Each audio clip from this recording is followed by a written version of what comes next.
Bonjour, je me présente, Nathalie Tremblay, enseignante à l'école Zénon-Soucy en 6e année anglais enrichi. Moi, les cerfs rouges, ça vient de mon père. Mon père et ma mère ont commencé à les élever dans les années 1989-90. Puis j'ai toujours été attachée à eux autres, j'ai toujours participé pour les nourrir. Puis depuis 4 ans, mes parents me les ont légués. Puis ça fait 4 ans maintenant que je m'amuse avec mes petites bêtes.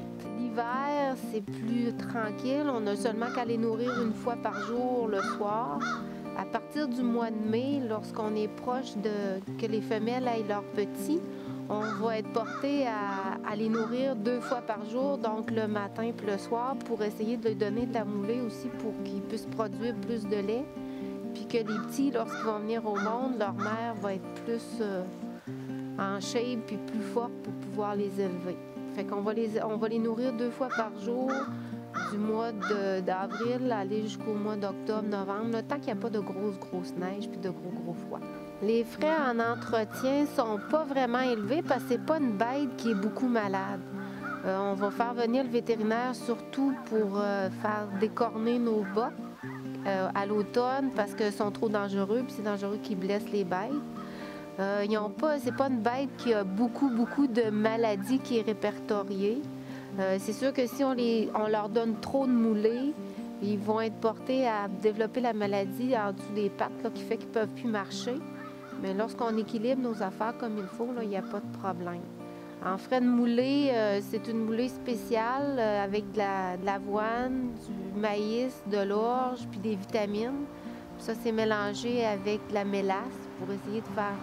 pour pas qu'il y ait de poussière dans l'avoine puis dans la moulée, parce que la poussière peut causer des maladies respiratoires. Les agents de la faune passent une fois aux 2-3 ans pour vérifier si les clos sont corrects, si les bêtes sont bien entretenues.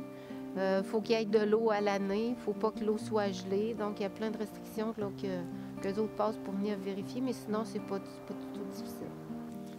La viande de cerf, c'est une viande qui est très maigre. Puis, ce qu'on aime surtout manger, nous autres, c'est les hamburgers en steak haché. Puis c'est la façon qu'on a de goûter encore plus à la viande, parce que c'est pas comme une viande de bois. Ça goûte pas les épinettes, ça goûte pas les branches. C'est vraiment une viande qui est douce parce que c'est élevé comme les vaches avec du foin et de la moulée.